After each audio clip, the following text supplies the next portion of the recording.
Did you know that in hetero relationships, 80% of divorces are initiated by women? And that number jumps to about 90% for college-educated women.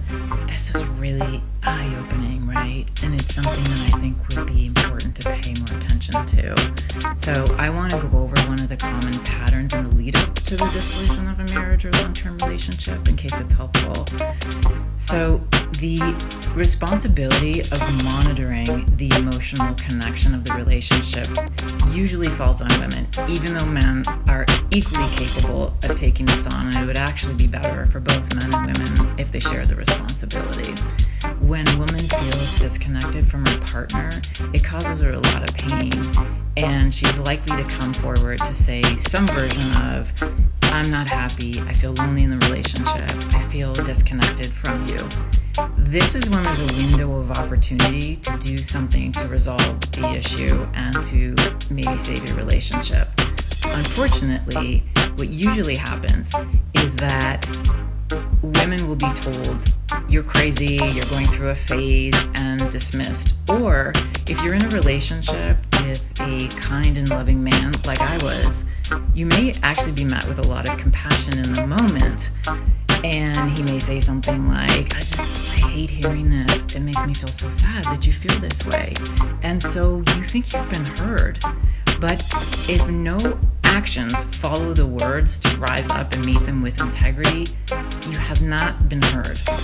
And if you come forward again in a matter of months or years for some women to revisit it and say again that you're not happy, and then still nothing is done about it, what happens for women is internally something shifts and they lose hope. And they get to a place where they feel like their only pathway to happiness is to leave the relationship, the marriage, as sad as that is. And here's the part of this pattern that really blows my mind. That when the woman summons the courage to tell her partner, I can't do this anymore, I'm so unhappy, I think I need to leave, he feels that he's been blindsided. And he describes it this way afterwards. This is genuinely how he feels. You will hear men say that they felt like a bomb went off, they felt blindsided, they felt like the rug was pulled out from under them. They had no idea that this was coming, even though she'd been really clear that she'd been unhappy in the relationship. Do you see? Ladies and gentlemen, boys and girls, welcome to another episode of the Nerd Chronicles. This is your host, Proud Lane, certified beta male simp mangina, whatever, there's no game. The socio-awkward nerd, Chrissy Paul, is up in the building, ladies and gentlemen.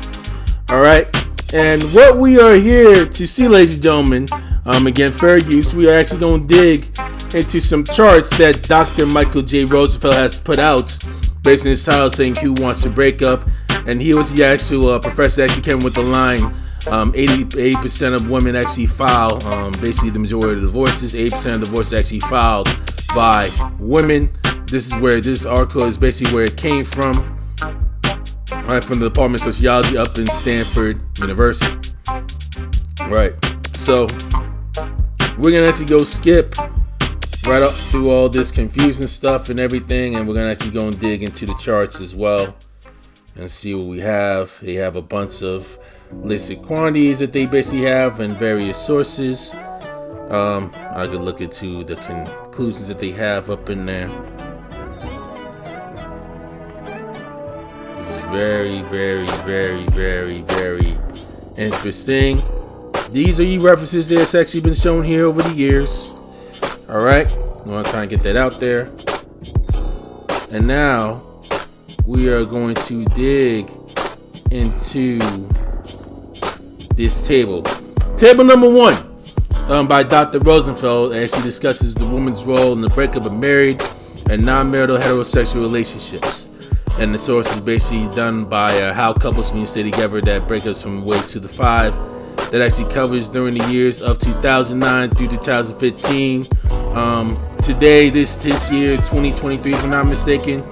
So that the study actually did take place the latest around 8 years ago.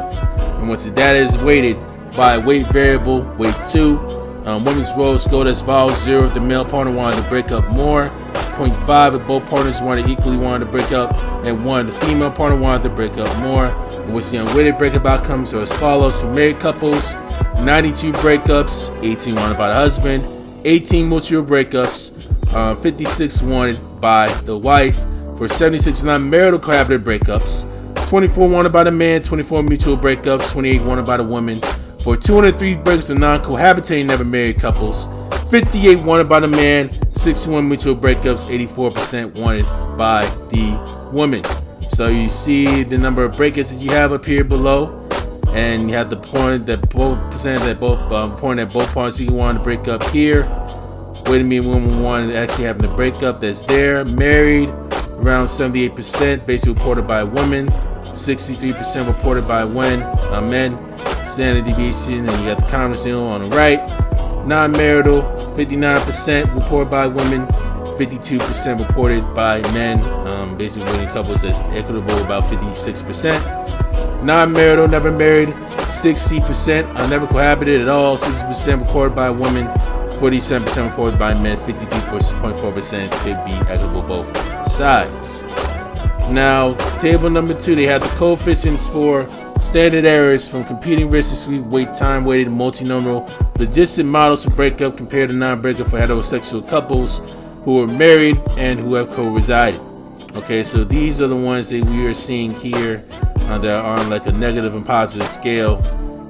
Basically, the source is coming from HCMST, weights 1 to 5 for the years 2009 through 2015. For each of them, the number of couples are 1,904, used as a basis for the BIC, and ends the couple of months basically being 95,006. And regrets are analytically weighted by weight variables, which include 9 subjects who support gender, change cross survey waves, what's equality, 5.0 with scale, so 0 is best and -5 is worse. Female partners, educated, entertainment, race, evangelist, Christianity, 3 terms, all irrelevant, including the model 3 but not shown. Irrelevant income partners both measured at wave number 1. Time varying variables are marital status of with children, age, relationship duration, and household income. And 2009 dollars definitely inflated way more today in 2023. Coefficients for 4 ethnic racial groups other than black not shown above. The direct effect to gender for women related equality 0, mile 2, and 3 is now reported in this table. And F, female, the differences with less indicating counts table above. D basically equals C. Basically you got the little PEMDAS up in there. B plus A over 2. They got the weighted averages there. And which they have a 95% confidence interval, 1 star. 2 stars is 99% confidence interval.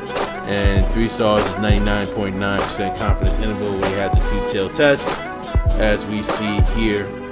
So we have the coefficients that's shown with the logistic models from the breakup that's down, basically, which is actually more efficient based on the subject that you have at hand. And we know all the advanced analytics said there. I don't want to try and actually dig too much into most of the numbers there because it can be a little bit complex to the average Joe that are not really as advanced as I am when it comes with engineering and deep statistics here. So we'll just skip to that table for now. But at least you get the idea, right? Table 3 relates to quantity at wave 1 for married and non-marital respondents in heterosexual unions by gender. Men basically get 4.61, one at 4.16. And they have the wave 1 data where each equality scores weighted by variable weight 2, which is scored on a 1 to 5 scale. 5 being the best related equality, and marriage score design will measure wave 1, excluding individuals with non-consistent gender reports and later waves to the background survey. So the higher the rating, basically the more comfortable the related equality is. And take note, this takes place with 1,826 couples, 251 couples, 446 couples that are there, right, when they're having with wave 1s. So those are the ones that are actually still successful together, right? When you see the numbers that are here. Now, we exclude the couples that broke up, 1,733 couples, 189 couples, 219 couples as well. And they basically actually just score on the 1 to 5 scale, having the best related equality depending on what really goes on. So it shows some gray on what really goes on behind the scenes, case by case basis per couple, based on the mindset of those folks that are in the relationship together.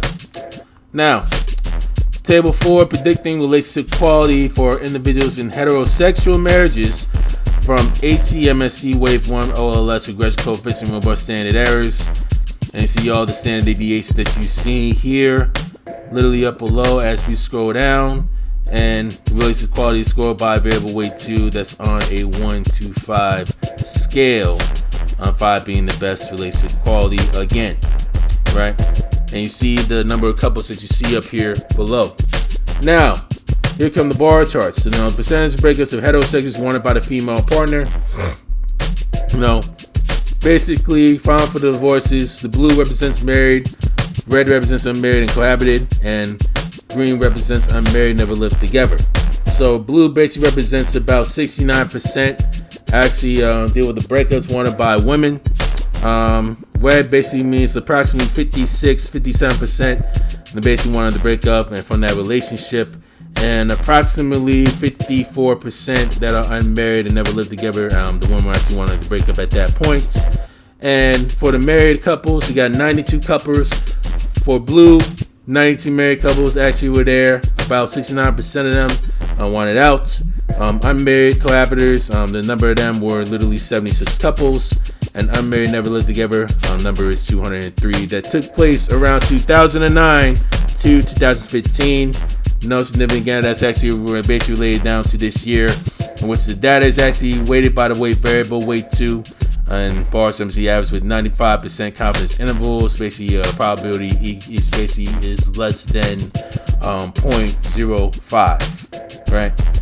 So now we go with this.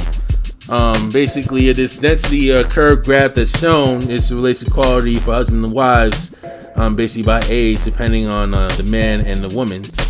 Basically, the blue dotted line is the husband, and the red straight line is the wife. And you see, you have this little bit of a usage that's actually going on, basically by age. See how great the relationship is based on the mindset that's actually within the source that actually took place in 2009.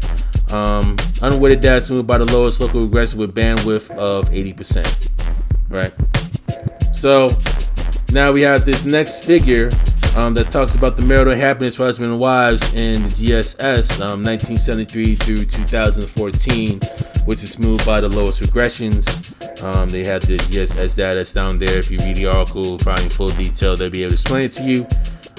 So blue dots basically says smooth average husband very happy, and basically the blue triangle saying husband very happy yearly average. The red line itself, smooth average wife very happy, and red circle wife very happy in the yearly average. And we have about 28,362 couples that are very basically there. And the question text talking about throwing all things together. How would you describe your marriage? One answer is 1, very happy, 2, pretty happy, 3, not too happy. And what's in this figure here? Marital happiness equals answer number 1, very happy. And lowest regression used bandwidth is 80%, 0.8 basically. Now, the final graph that we have, the last graph that we have, figure 4, is the post-1960 decline of marriage prevalence for adults 20 years old or older in the United States. Blue line represents the man, red line represents the woman. Stemming from 1880 to out the year of 2010. Actually, it's coming from 2015. So it's coming from 1880 to 2015, in which the people aren't living in group quarters. That actually is shown with the proportion married. As you see the graph here, actually going up, spikes up, going all the way down, right? You're seeing like it's basically going down within the corners of the CC data presented with the linear inverse decline. Right, so that's what we're basically seeing with it. That source with the U.S. Census medical data from the IPUMS, as we see. And the last graph that's shown here, ladies and gentlemen, is the proportion of unmarried people who want to marry by age and gender, stemming from 1996 to 1998. Blue dotted line represents a man, red straight line represents a woman, coming from 20 to 100, and the proposition is basically in terms of the percentage. And you're seeing the poem basically goes down in age right there, ladies and gentlemen, which the source from the General Service Social Survey, GSS for short, and which worldwide question text that the right person came along, which is likely to be married. And that's based on the survey on how many participants actually chose to partake on whether or not they want to get married. Now the question is, within the last two graphs, How many people have partaken in those surveys? That's what I want to know. And this is not me actually trying to give out advice or anything like that. Again, if you actually want to try and seek out marriage and divorce advice, please seek your marriage and divorce counselor. Please seek a professional family law, marriage divorce attorney that understands historical issues. I'm the schizo nerd actually trying to dig when all these graphs are literally here.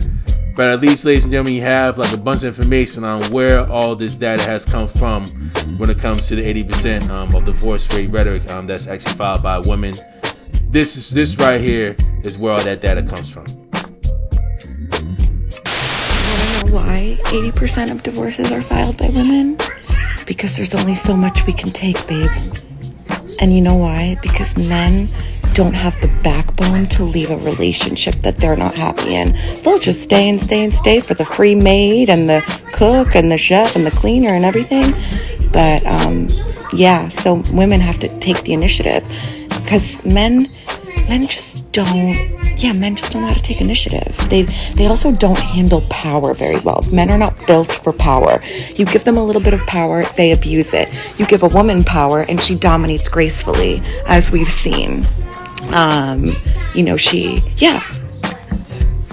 you see